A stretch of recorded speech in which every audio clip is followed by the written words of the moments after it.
Good morning, students. Assalamu alaikum. I hope you are fine. Today is our third lecture for science. So, we have discussed what is matter, what is energy, what is a conductor, what is an insulator, and we started the other headline, which is methods of heat transfer. And I told you there are three methods of heat transfer, which is conduction, convection, and radiation.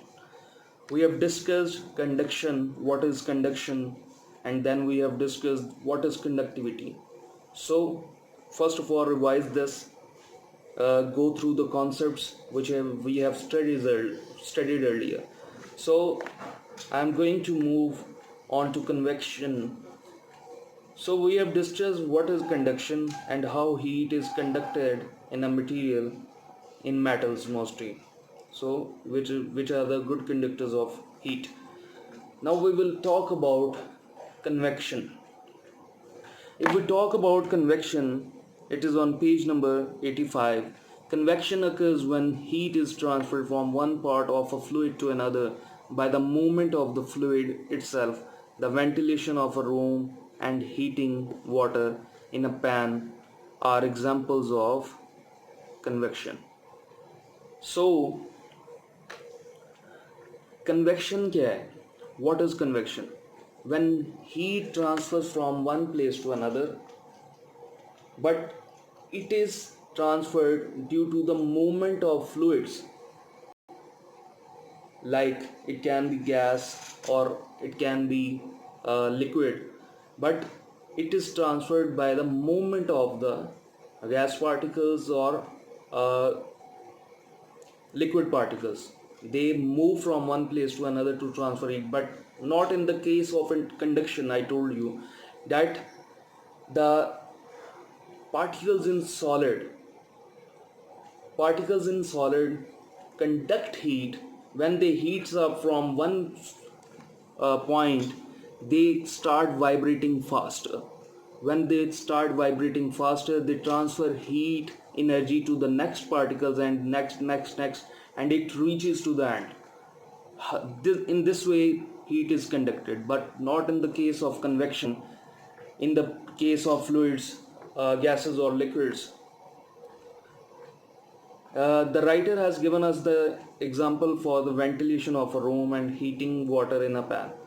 So when you start heating water in a pan in your kitchen, आप क्या करते हैं? Pan के अंदर पानी डालते हैं, उसको हीट देते हैं, आग जलाते हैं, and after some time it starts boiling, but it starts moving also. Boiling mean the particles of the liquid and gas starts moving. And there is another example of ventilation of room. Ventilation आपने अक्सर देखा होगा कि लोग क्या करते हैं, अगर एक विंडो ओपन करते हैं तो साथ उसके सामने कोई और विंडो होती है या दरवाज़ा होते हैं तो वो भी ओपन कर लेते हैं ताकि हवा क्रॉस हो. जब हवा क्रॉस होगी, लेट्स सपोज हमारे रूम के अंदर गर्मी है, लेकिन जो बाहर मौसम है या इस साइड पे जो मौसम है वो अच्छा है, वहाँ पे गर्मी कम है और वहाँ पे एयर ठंड है, तो वो क्या करते हैं कि वेंटिलेशन के लिए एक विंडो खोल के दूसरी विंडो खोल देंगे ताकि एक जगह से हवा एंटर हो और अपने साथ हीट को लेके वो आके वहाँ पे डिपॉजिट हो जाए, और हीट वाली जो हवा थी, गर्म हवा, वो दूसरी साइड से बाहर निकल जाए. So in this way the rooms are ventilated, and same is the case in the process of heating के अंदर भी और कूलिंग के अंदर भी सेम प्रोसेस होता है. So, convection currents in nature. We will talk about the convection currents. It is further discussed here. Convection is further discussed here. Let's suppose we talk about wind. हवा जो चलती है, तेज हवा. Hot air from the earth rises and cold air rushes to take its place. I think you have studied it before. शायद मैंने आपको बताया भी हो कि क्या होता है. सारा दिन धूप पड़ती है अर्थ के ऊपर, तो वो वाला एरिया जो होता है वो गर्म हो जाता है, वो एरिया हीट अप होता है, गर्म हवाओं के ऊपर को उड़ती है, लाइट हो जाती है क्योंकि एक्सपेंशन आ जाती है. जब भी आप किसी चीज़ को हीट करेंगे उसके जो पार्टिकल्स हैं वो दूर दूर होना शुरू हो जाएंगे। जब वो दूर दूर होते हैं, स्पेसेस बढ़ जाती हैं, तो वो उठना शुरू हो जाते हैं। अब जहाँ से वो जिस एरिया से उड़ते हैं तो वहाँ पे लो एयर जोन हो जाता है। लो एयर जोन की वजह से क्या होता है, तेज़ हवा आती है। वो हवा भाग के आती है, जो ठंडी कोल्ड एयर है, कूल एयर है, वो क्या करती है, आके वहाँ पे लाई डाउन करती है ताकि उस स्पेसेस को वो कवर कर सके जहाँ से वो हॉट एयर राइज अप हुई है। उसको स्पेस को कवर करने के लिए ऑल द वे हवा तेज़ आती है। That is why you see wind, you observe wind. आप कहते हो हवा तेज़ चलना शुरू होगी, वो इस वजह से होती है कि एकदम से गर्मी ज़्यादा बढ़ गई है, हवा गर्म ऊपर उठी है, तो उसको कवर करने के लिए ठंडी हवाएं लाइक इन सियालकोट, जम्मू से, कश्मीर से हवाएं, तेज़ हवाएं आती हैं पहाड़ों से, तो वो आके इधर कवर कर देती हैं। एंड यू नो सियालकोट के अंदर रेन भी बहुत ज़्यादा होती है। पाकिस्तान के अंदर दो ही ऐसे सिटीज़ हैं जहाँ पे सबसे ज़्यादा जो रेन पाई जाती है, एक सियालकोट है और एक मरगे, ठीक है। तो यहाँ पे आके वो डिपॉजिट हो जाती है सारी एयर, और इसको इस वजह से आपको वो ऑब्जर्व करनी पड़ती है wind. So monsoon winds, you know monsoon season जब आता है अगस्त के अंदर, अगस्त सितंबर के स्टार्ट तक जाता है, जुलाई के एंड से शुरू हो जाता है, तो मतलब कि मोस्टली मानसून के अंदर बारिशें होती हैं, तो उनके अंदर विंड्स भी ब्लो करती हैं from one area to another. Monsoon winds are convection currents winds which blow due to the difference in temperature between the lands and the sea। अब सी वाटर जो है, तकरीबन सी का आप गर्मी में भी जितनी मर्जी गर्मी में जाएंगे, सी के वाटर को उसका टेम्परेचर तकरीबन 80 सेल्सियस के करीब रहता है, 18 सेल्सियस के। और आप सर्दियों में भी जाएंगे तो वो ठंडा भी नहीं होता इतनी जल्दी से, वो भी फिर भी 18 सेल्सियस के करीब ही रहेगा। अब क्या होता है, जब सी का टेम्परेचर होता है 18 सेल्सियस और आपके लैंड का टेम्परेचर चले जाता है 40 to 45, अब यहाँ से कन्वेक्शन करंट्स उड़ती हैं, ठंडी हवाएं उड़ती हैं, वो कहती हैं ये एरिया बहुत ज़्यादा गर्म हो गया। अब डिफरेंस आ गया ना टेम्परेचर में, इसको डिफ्यूजन प्रोसेस भी कहते हैं। आप इंशाल्लाह नेक्स्ट क्लासेस में अपने पढ़ेंगे। डिफ्यूजन प्रोसेस भी कहते हैं, from higher concentration to lower concentration. यहाँ पे हवा भी कम हो जाती है, एयर कम हो जाती है, तो यहाँ पे ज़्यादा होती है। यहाँ से high concentration to lower concentration वो करती हैं, हवाएं तेज़ मूव करती हैं और वो ठंडी होती हैं, 18 डिग्री सेल्सियस पे होती हैं। यहाँ पे जो टेम्परेचर आपको 45 राइज किया हो, वो जहाँ पे जल्दी जल्दी पहुँच के वहाँ पे डिपॉजिट होती हैं ताकि उसको हम एरिया को ठंडा कर पाएँ। These are convection currents also. They transfer, क्या होता है, फ्लूइड की तरह ट्रांसफ़र इटसेल्फ, खुद एयर ट्रांसफ़र होती है ताकि वो हीट ट्रांसफ़र कर सके या हीट का जो भी लेवल है उसको कम कर सके जाके। So they transfer heat in this way. Thermals, when we talk about thermals, the upward current of warm air that rise by convection are called thermals। So जो हवाएं ऊपर को उड़ती हैं, राइज अप करती हैं गर्म होके, ठीक है, that are known as thermal. और इसी को यूज़ करते हैं, आगे उसने डिस्कस किया हुआ है आपके मोस्टली, ये आपने देखा होगा ईगल्स होती हैं, डिफरेंट फ्लाइंग बर्ड्स हैं जो क्या करती हैं, इन्हीं करंट्स को यूज़ करती हैं थर्मल को, और इजीली वो अपने जो विंग्स हैं ऐसे फैला के तो वो उड़ती रहती हैं। आपने देखा होगा वो आसमान के अंदर ऐसे ऐसे मूव करती रहती हैं, लेकिन वो ऐसे ऐसे विंग्स कर भी नहीं रही होती, फिर भी उड़ रही होती हैं। वो इसी वजह से उड़ती हैं क्योंकि वो नीचे से एयर, उनको उनका वेट इतना, थोड़ा वज़न इतना कम है कि उनको जो नीचे से करंट्स उठ रही हैं, जो थर्मल्स उठ रहे हैं, वो उनको हवा के अंदर ऐसे खड़ा रखते हैं और ऐसे उनको उधर ही उसी जगह पे सस्टेन करवाते हैं। Pilots of light aircraft try to avoid flying through convection clouds because the air inside the clouds is turbulent। Turbulent means मतलब कि डिसऑर्डरनेस आई होती है उसके अंदर, उसको आपको डिसऑर्डर कह सकते हैं। टर्बुलेंट के लिए वर्ड यूज़ कर सकते हैं आप कि उसके अंदर जाके बह जाता जहाज़, या वो एकदम से टर्बुलेंट होती है तो वो जहाज़ क्रैश होने का खतरा होता है। तो लाइट एयरक्राफ्ट, जो हल्के एयरक्राफ्ट्स हैं, तो उनके जो पायलट होते हैं वो इस चीज़ को मद्देनज़र रखते हैं कि वो ऐसे क्लाउड में दाखिल ना हो जहाँ पे इस तरह की कन्वेक्शन क्लाउड्स हों, जहाँ पे ऐसी कन्वेक्शन करंट्स हों, क्योंकि वो टर्बुलेंट होंगी हवा, एकदम से हवा गलत लगेगी तो एयरक्राफ्ट क्रैश होने का ख़तरा होता है. This means that it is swirling around at great speeds.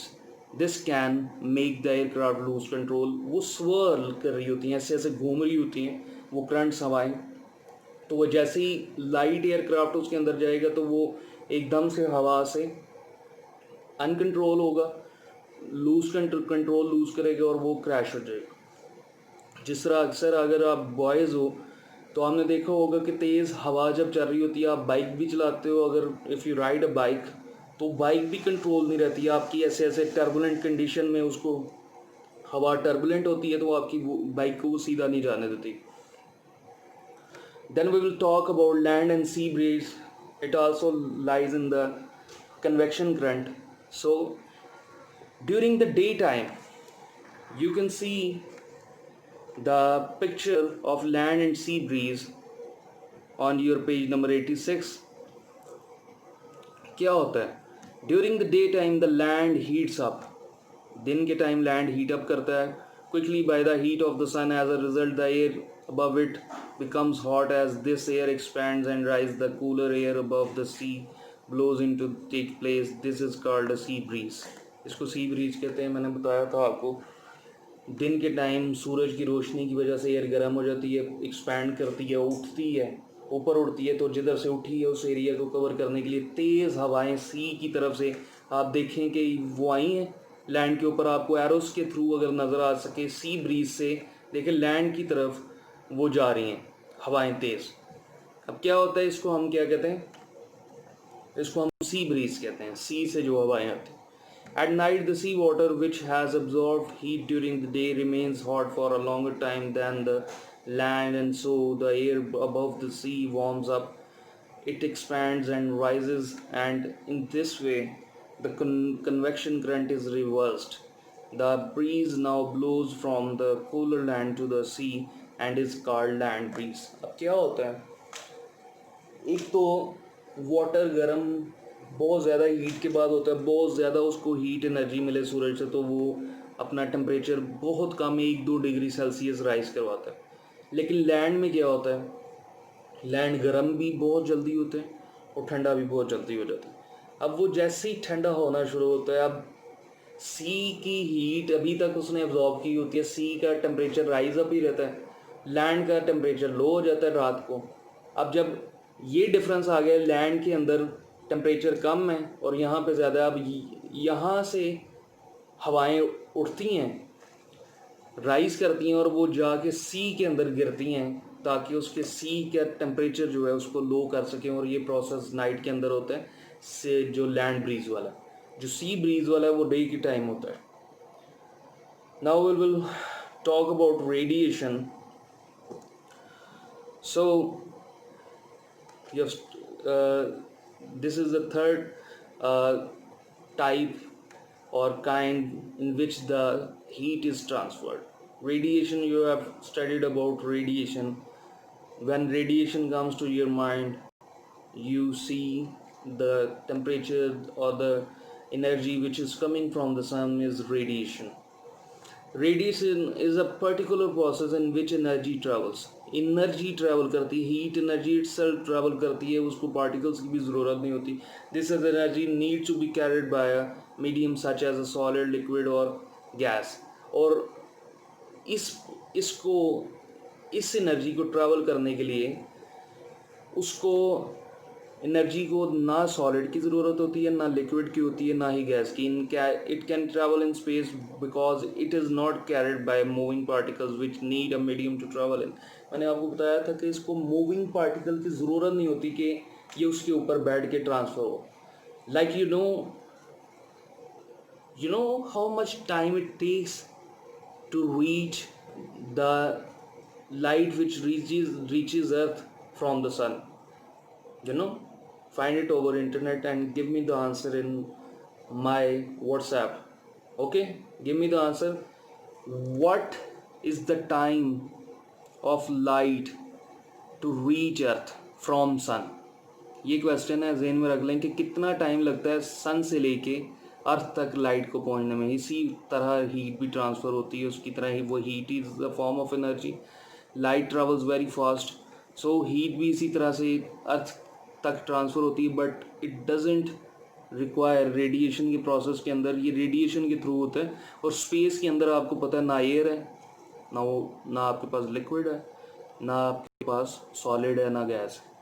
कोई मटेरियल मीडियम नहीं चाहिए इसको ट्रैवल करने के लिए, so it travels on its own. The earth is heated by the heat radiation of the sun. The heat travels through space and reaches the earth. मैंने बता दी, some of it is absorbed and some of it is reflected back.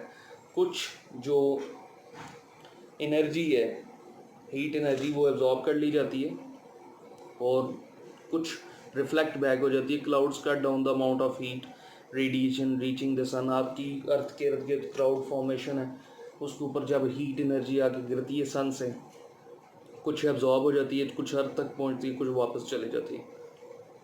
White reflects more heat and black absorbs most. You have known this thing कि white जो है या जो silvery या ऐसा कोई भी जो मटेरियल है वो क्या करता है, रिफ्लेक्ट बैक करता है हीट को। और ब्लैक, जितनी ब्लैक और डार्क एंड रफ सरफेस होगी इट विल एब्जॉर्ब हीट। तो इसीलिए कहते हैं कि गर्मियों में हमें डार्क कलर्ड क्लोथ्स पहनने चाहिए। कभी आपने सुना है ये बात कि डार्क कलर क्लॉथ्स से क्या मतलब है? कि आप डार्क कलर क्लोथ्स पहनोगे तो वो हीट एनर्जी बाहर से एक तो एब्जॉर्ब करेगा, और आपकी जो बॉडी की हीट एनर्जी जो निकल रही है उसको ये कपड़े से बाहर नहीं जाने देगा, उसको अंदर ही रखेगा, एब्जॉर्ब करके रखेगा, ताकि आपका टेम्परेचर कायम रहे और आपको ठंड ना लगे। लेकिन गर्मियों में ऐसा नहीं है। गर्मियों में हम कोशिश यही करते हैं ताकि हम लाइट कपड़े पहने।